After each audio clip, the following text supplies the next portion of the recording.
你知道法布施嘅最好方法係乜嘢？今日同大家深入拆解3種布施入面最殊勝、零成本、人人做得到嘅法布施，普通人日常落地嘅完整做法。好多人誤解法布施一定要出家做大法師、登台講經、熟讀大藏經先做得，其實完全唔係。一句安慰說話、一段經文、金句分享、一次善意提醒，全部都係真真正正嘅法布施。佛教自古以來講3大布施：財布施、無畏布施、法布施，出自《大智度論》龍樹菩薩開示，係菩薩六道修行入面最核心嘅檀波羅蜜。三者當中，法布施功德最綿長，利益眾生最徹底。今日由基礎定義、經典典故、古今案例、落地方法、常見誤區5大部分，一步步講透，由佛經原文到現代生活，人人聽完即刻可以實踐。第一部分詳解3大布施分別。一、財布施，解肉身一時之困。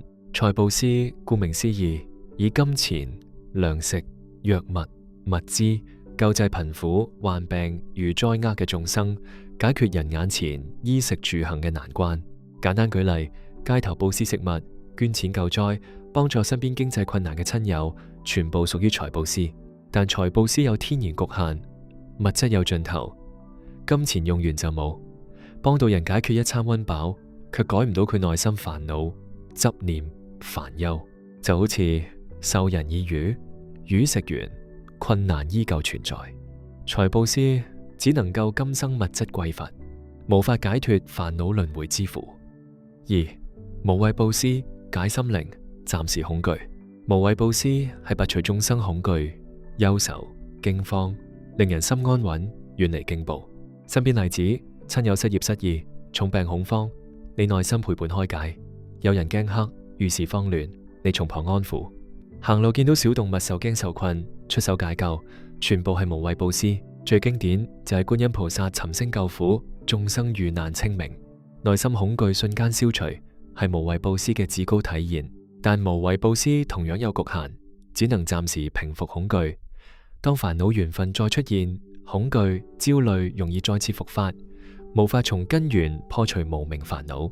三、法布施，破無明，開慧明，永世解脫。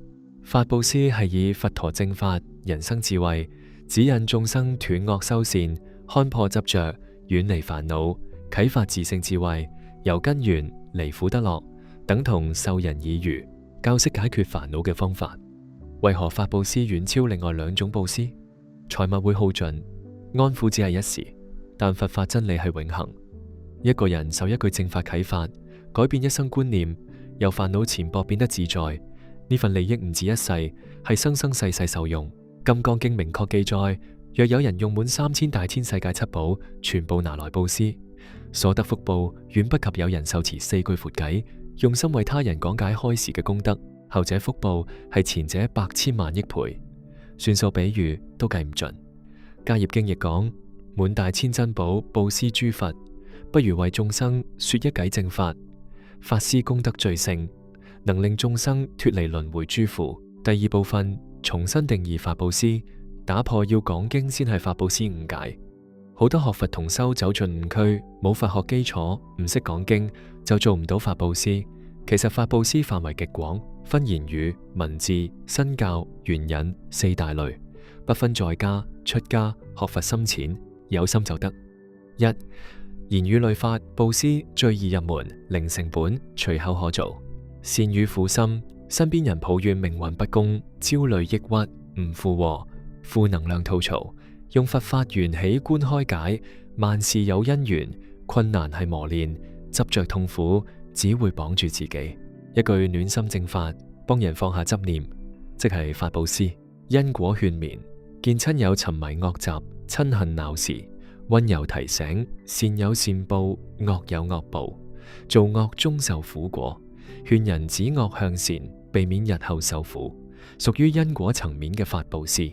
解惑答疑，朋友對生死、情緒、人生迷惘，用自己學到嘅佛法常識、人生哲理解答，破除對方疑惑，都係法布施。二、文字資訊類法布施，現代社交平台主流。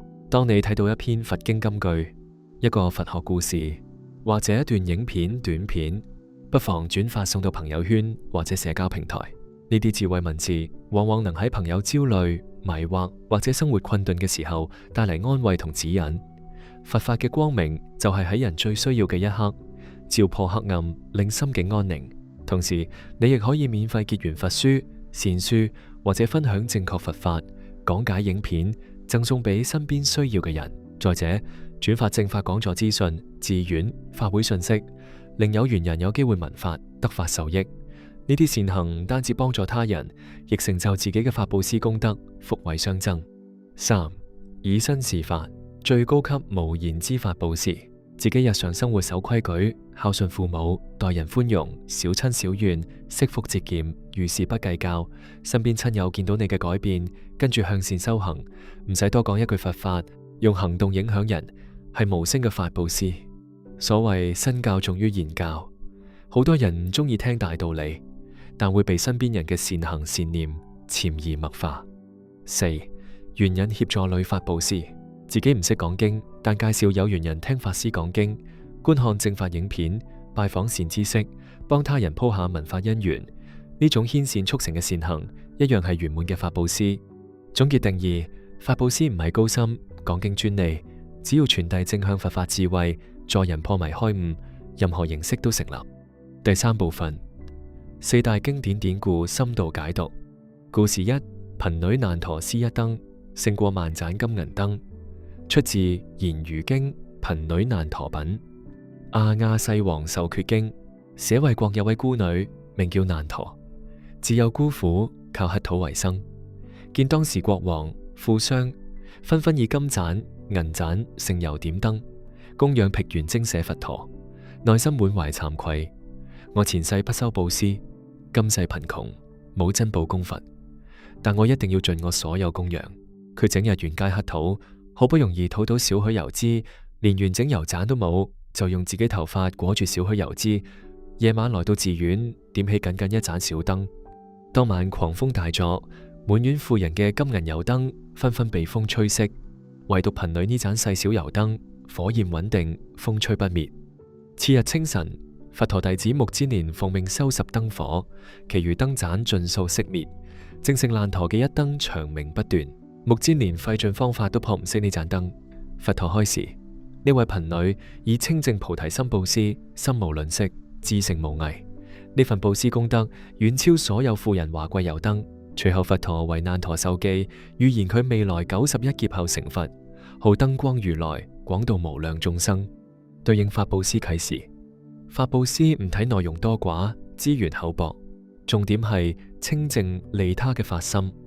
唔識講長篇佛法，一則小故事，一句金句，只要真心想幫人離苦，就係圓滿法施。故事2：一句開示改變一生，失意青年破執修行，善知識一句話典故。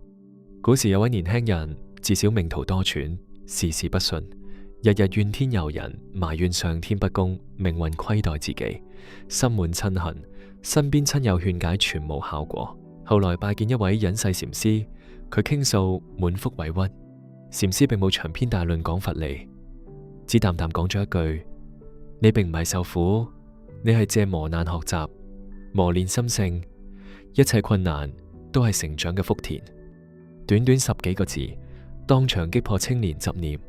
佢瞬間醒悟，自己一直執着於眼前得失，先至被痛苦綁架。從此放下怨懟，用心修行行善。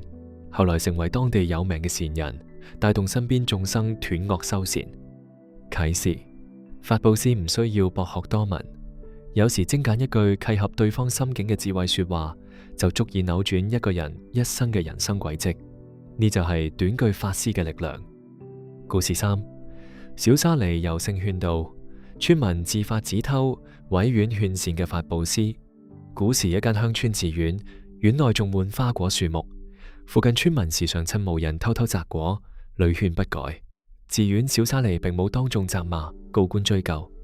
遇上摘果村民，笑口盈盈開解，花果歸三寶所有，佛陀慈悲唔會計較一果一物，但你隨意摘取，無形中放棄咗修福積善嘅機會，得不償失。說話柔軟，唔指責對方過失，只從因果積福角度提醒。村民聽後滿心慚愧，明白偷竊損福。從此全鄉村民自發唔再亂摘寺院花果，仲主動幫忙打理院內花木。啟示：法布施講究語氣柔和，順勢引導，強迫說教，只會引人反感。柔性提醒，先至容易令眾生自省覺悟。故事4：現代網友文字結緣，一條動態療愈無數焦慮者現代生活化案例。一位在家佛弟子，一上閒暇時，每日社交平台發佈1到2句佛經，淺白開示，唔賣貨，唔斂財，只係單純分享心靈智慧。堅持2年之後，收到大量網友留言，有人抑鬱失眠，睇到文字之後內心安穩；有人夫妻爭執不斷，受開示啟發，學識包容；有人事業受挫想輕生，憑住幾段正法文案撐過低谷。文字唔見面唔交談，但跨越地域，幫助無數人離開負面情緒。呢就係數碼時代最普遍嘅法布施。互聯網人人都有報道牆。第4部分，法布施5大落地實用方法。方法1：隨緣而行，不強求，不攀緣。第一核心原則，法布施唔可以硬塞佛法，唔見到人就強行講大道理，逼人信佛，容易引起反感結惡緣。正確隨緣，對方主動傾訴煩惱，尋求開解，先係最佳布施時機。偶遇他人陷入執迷，做錯事，順機緣輕輕提醒，對方反感佛法，拒絕聽勸，即刻停止分享，尊重緣分，唔執着，一定要改變對方。緣來則施，緣止則停，係法布施第一守則。方法2：內容簡單真誠，淺白易明，不願高深乏利。好多人想做法布施，一開口就講唯識、中觀、深奧經文，普通人聽唔明，自然聽唔入腦。